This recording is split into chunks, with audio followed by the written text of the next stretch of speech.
The question is given, a kinematic chain is known as a mechanism when option A, none of the links is fixed, B, one of the links is fixed, C, two of the links is fixed, D, all of the links is fixed.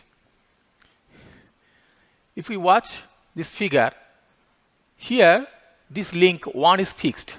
First we consider all the links are movable. This is not fixed. 1, 2, 3, 4, all are movable.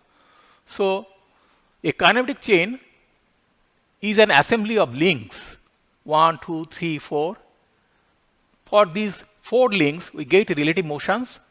Next, the motion of each link, 1, 2, or 3, or 4, we get a relative to the other, that is definite. A definite motion we obtain.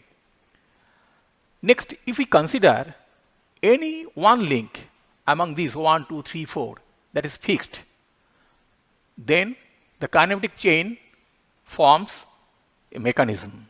Here this is mechanism. So we can tell this option B, one of the links is fixed. This is mechanism.